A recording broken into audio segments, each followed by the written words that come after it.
Bonjour, le docteur Shankar aborde aujourd'hui les technologies potentielles de la gestion de la santé des sols. Les sols sont appelés la peau de la terre. Les propriétés chimiques, physiques et biologiques du sol sont toutes influencées par la matière organique du sol. Comme vous le savez, la terre noire pour le coton est la mieux adaptée à la culture cotonnière. Cette diapositive montre les 4 différents types de sols sur lesquels le coton est cultivé. La culture du coton sur des sols noirs, peu profonds et moyens. Les deux premiers types de sols sur la diapositive subissent un stress hydrique au moment du développement maximal des capsules.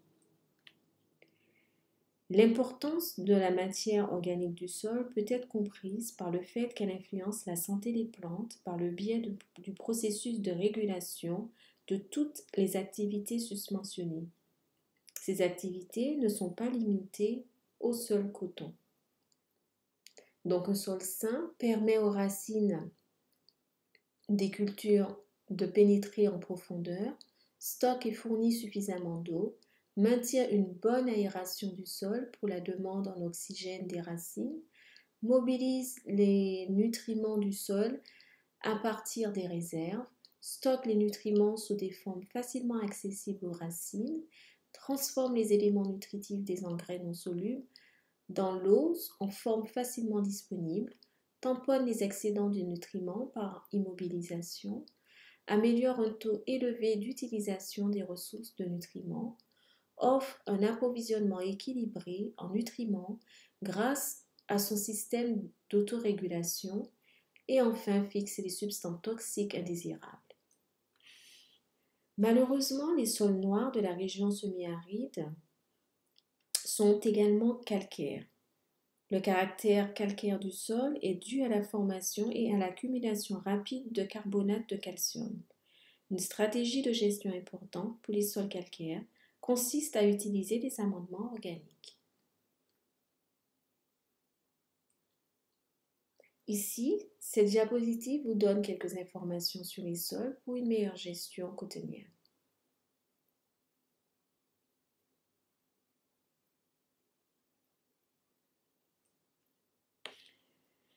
La gestion de la santé des sols dépend de l'état de santé des sols, des ressources agricoles disponibles pour atteindre et des ressources agricoles disponibles pour atteindre les objectifs des producteurs.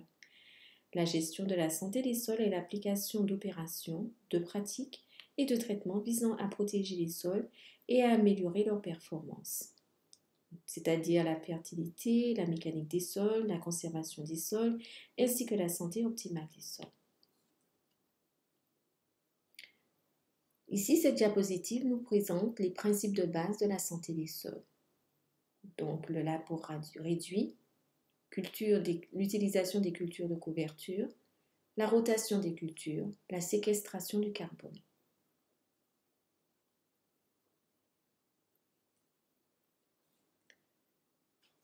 Cette diapositive compare la matière organique du sol dans les sols de la forêt sur votre gauche, qui est de 4,3%, mais après 17 ans de monoculture intensive avec du soja, la matière organique du sol a diminué à 1,6%, comme vous le voyez sur la photo de droite. Le sol est un écosystème vivant. Le réseau alimentaire du sol joue un rôle important dans la régulation de la matière organique du sol. Ce réseau alimentaire est étroitement lié au réseau alimentaire qui fonctionne en surface. Ensemble, ils contribuent à enrichir la matière organique du sol.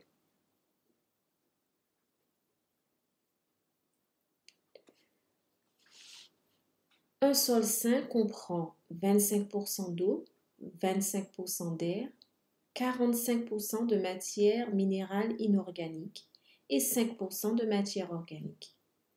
Un sol sain a également 50% de pores remplis par l'air et l'eau.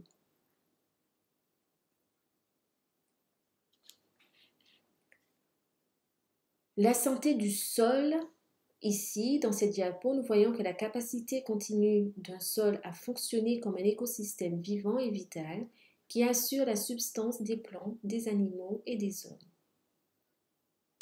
C'est une définition d'après le département de l'agriculture des États-Unis, USDA. Une autre définition qui est adaptée par beaucoup est la fonction d'améliorer en termes de réponse du rendement des cultures aux intrants tels que l'efficacité des engrais. Le coton a besoin de sols ayant une bonne structure. Il doit être friable avec beaucoup d'espace pour les pores. De tels sols facilitent une bonne pénétration des racines avec une bonne capacité de rétention de l'eau et de drainage. Les sols tourbeux ont une faible activité microbienne en raison des conditions anaérobies. Quels sont les paramètres qui permettent de surveiller la santé du sol? Avec quelle efficacité le sol recycle-t-il et libère-t-il les éléments nutritifs? Le sol a-t-il une action de filtration et de tampon? Le sol souffre-t-il une stabilité physique ou un soutien? Comment est la diversité biologique? Donc ici, nous voyons dans cette diapositive les fonctions de la santé du sol. Les cycles et libération des nutriments, la rétention d'eau, action de filtration et de tampon, stabilité physique et soutien, habitat pour la biodiversité, et 90% de la réaction se fait par l'intermédiaire des microbes du sol. La gestion de la santé des sols permet de minimiser la perturbation du sol, réduire le labeur d'immersion, maximiser la diversité des plantes dans la rotation des cultures, les cultures de couverture et l'agroforesterie, maintenir les racines vivantes dans le sol autant que possible afin d'augmenter la matière organique présente, maintenir le sol couvert en permanence avec des plantes et des résidus de plantes, des engrais verts, créer l'habitat le plus favorable possible pour la chaîne alimentaire du sol. Enfin, gérer les nutriments et l'humidité du sol et bien d'autres. Le fumier peut améliorer la matière organique, le carbone et des minéraux. L'accumulation de phosphore au niveau recommandé et de potassium. Plus de 100 ppm décourage les plantes de se nourrir de champignons mycorhiziens. Les autres problèmes dans le sol sont les métaux lourds, le sel, les agents pathogènes, la composition du sol à partir d'applications et l'incorporation. Ici, nous voyons des photos de culture, coton plus chanvre sain. Ici encore donc le coton plus le chanvre. Ici, coton, pois d'Angole et sorgho.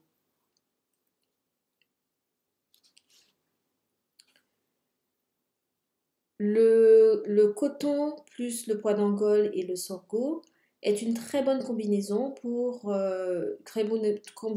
de semis, de plantation, car le pois d'Angole enrichit le sol, tandis que le sorgho et le pois d'Angole répondent tous deux à la consommation domestique. Le sol est en fait une usine vivante. Il est composé d'organismes macroscopiques et microscopiques. Il fournit l'alimentation, l'eau, c'est un abri, c'est un habitat. Reçoit l'alimentation de la lumière du soleil. Les activités de gestion peuvent améliorer et dégrader la santé du sol. Le travail du sol, les engrais, les pesticides, le pâturage et la diversité végétale. Les perturbations du sol qui ont un impact sur la santé du sol sont soit physiques, donc le labo ou le compactage, biologique, le manque de diversité végétale, le surpâturage, ou encore chimique, l'utilisation abusive d'engrais, de pesticides, de fumier et d'amendements. L'agriculture de conservation. Il s'agit de toute pratique qui réduit ou élimine le travail du sol, évite l'enfouissement des résidus pour maintenir une couverture adéquate du sol tout au long de l'année. Une autre définition, l'agriculture de conservation est basée sur les principes de reconstruction du sol, d'optimisation des intrants de production des cultures et d'optimisation des rendements et des profits. Le labour zéro ainsi que d'autres pratiques de conservation des sols est la pierre angulaire de l'activité de l'agriculture de conservation. L'agriculture de conservation, c'est également l'intégration de la gestion écologique aux techniques scientifiques et modernes ainsi qu'aux connaissances traditionnelles acquises par des générations d'agriculteurs prospères.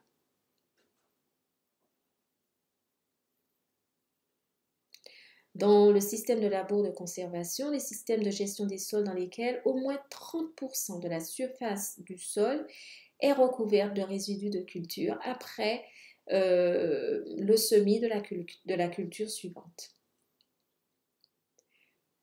Ici, nous voyons sur cette diapositive ce qu'est l'agriculture de conservation.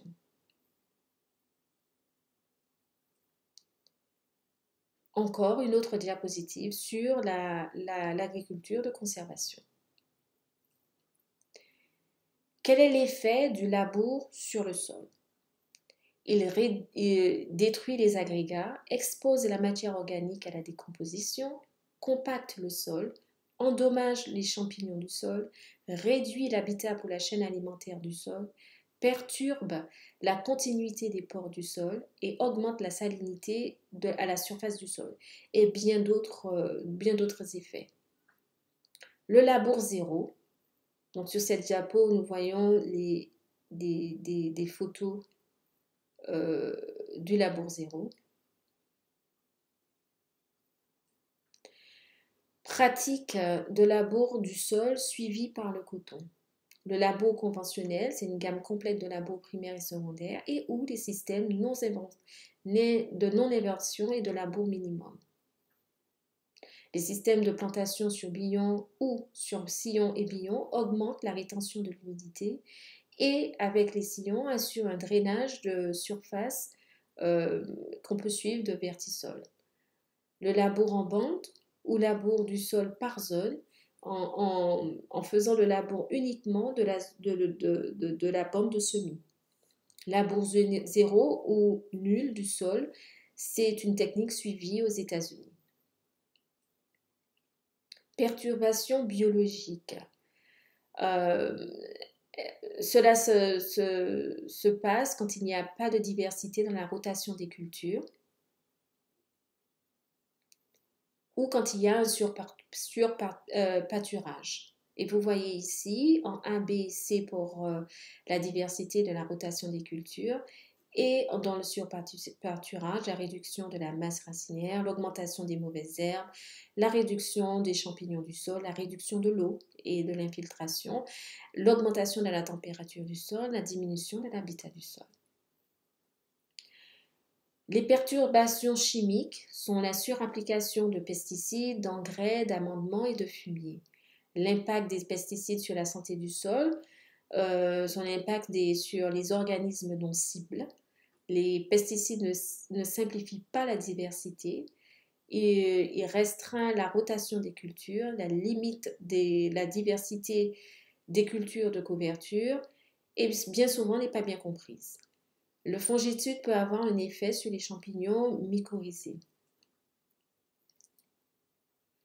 L'impact des engrais sur la santé du sol, nous suivons donc sur la même idée.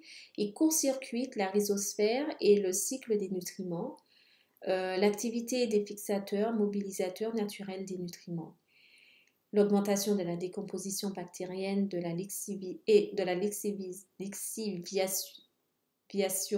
et de la dénitrification de la matière organique du sol augmente et diminue l'acidité, l'alcalinité des sols, principalement par les engrais synthétiques. Donc, pour résumer, les principes généraux de la rotation des cultures. Cultivez la même culture annuelle pendant une année seulement. Ne suivez pas une culture avec une autre espèce étroitement apparentée. Utilisez des séquences de culture qui favorisent des cultures plus saines. Suivez la culture d'une légumineuse fourragères telles que le trèfle ou la luzerne, avec une culture à forte demande en azote. Utiliser des séquences de culture qui aident à lutter contre les mauvaises herbes. Utiliser des cultures pérennes de plus longue durée telles que des fourrages sur des terrains en pente, des sols très érodables ou des sols avec un labour intensif où un labour intensif est nécessaire pour établir des cultures annuelles. Cultiver une culture à racines profondes ou une culture de couverture. Cultiver certaines cultures qui laisseront une quantité importante de résidus. L'impact de la régénération de la santé des sols, cela permet donc de il faut réduire le labour pour augmenter la biomasse avec plus d'enracinement, une plus grande diversité, une couverture de surface. La biologie du sol permet de réduire l'érosion. Les agrégats se reconstituent, la matière organique du sol augmente, la capacité de rétention d'eau disponible augmente, ce qui réduit le compactage dû à l'enracinement. L'infiltration augmente, l'érosion par le vent et l'eau diminue.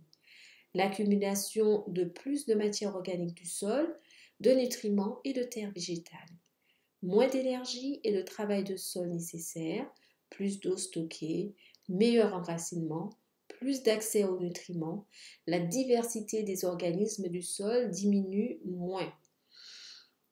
Les conditions de terrain sont plus résistantes et plus constantes. Et enfin, l'augmentation du rendement des cultures, faible coût, risque réduit.